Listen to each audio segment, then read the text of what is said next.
The county sends the voters a ballot, they fill it out, send it back to the county for counting. Now, whether that means lit up sidewalks or flags at every corner is up to the city. But authorities believe he'd been chained to a car seat. Every year, lots of people come to the United States with hopes to stay. The study also says that if target shooters in the state combined their days spent at the range, authorities have given the all clear in Park City after a bomb threat forced the evacuation of parts of downtown.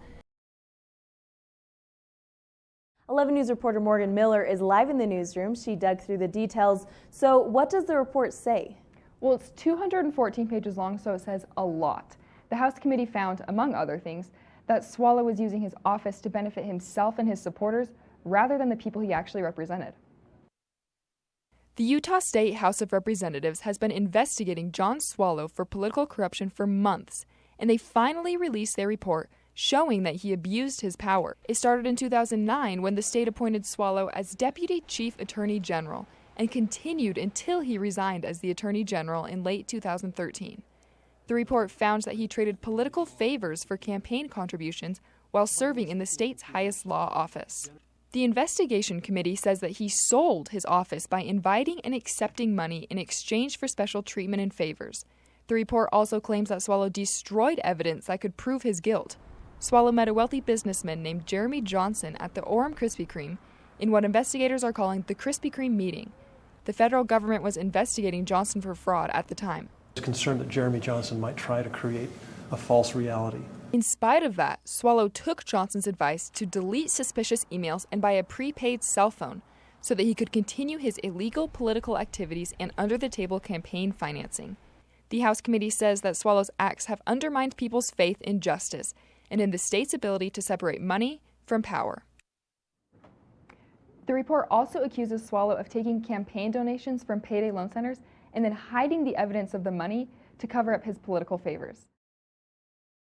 So we're going to turn our attention now to Utah Republican Party headquarters in Salt Lake City, where 11 News reporter Morgan Miller is standing by doing some research on the role of early voting in Utah. Good evening, Morgan. Good to have you with us. What did you learn? Yeah, several Utah counties are testing out vote-by-mail methods for this election. The county sends the voters a ballot, they fill it out, send it back to the county for counting. Now, this is just a trial run, primarily for Davis and Cache counties, but right now it looks like there are both pros and cons for the counties and for voters. The state allows absentee ballots in most elections, but mail-in voting has now become the primary method in Cache and Davis counties. The county clerk and auditor determined mail-in ballots would increase voter turnout, as well as give voters a more convenient way to cast their ballot. Davis County will keep a small number of polling places open, but rely heavily on mail-in ballots. Brian McKenzie works as a Davis County elections manager. He says the new system should improve voter turnout and also reduce tax dollars spent on elections. Per election, the cost is a little bit higher than traditional elections, although we are finding that the cost per voter is less. Davis County currently uses these polling machines, which McKenzie says need to be replaced. And he says when taking into account the cost of a new polling system, vote by mail may be cheaper in the long run. Oregon and Washington are two states that have transitioned to an exclusive mail-in voting system, and they stand with some of the highest voter turnout in the nation. Not necessarily our main motivation for looking at vote by mail, but a very positive aspect of it. Some Utah voters remain weary of this new system because of voter fraud. Others fear someone could tamper with their ballot in the mail. Voters do have the option of turning in their ballots by hand to city offices. McKenzie says those submitted through U.S. mail will get tracked, and voters can see online when their ballot reaches the county office. He says this is a trial run for Davis County, and the result will determine the future of voting in the county. I was in the crosswalk, cars had stopped for me. So I don't know what else I could have done. Lauren Ludke was walking home last year when a speeding car hit her.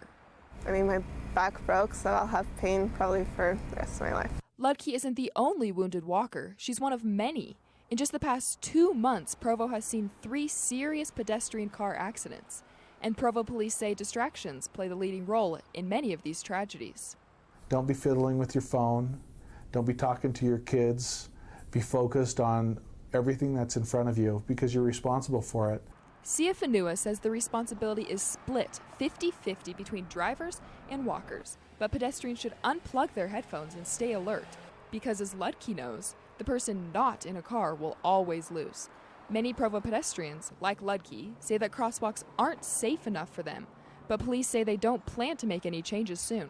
The roads are already clearly marked for pedestrians, and so we really can't put lights on every single crosswalk. But for Ludke, a dark crosswalk contributed to her accident. Provo police say that it will take an effort from both drivers and pedestrians to eliminate these incidents. Sia Fanua says that in 2012, there were almost 1,000 auto pedestrian accidents throughout the state, and over 30 of those were fatal.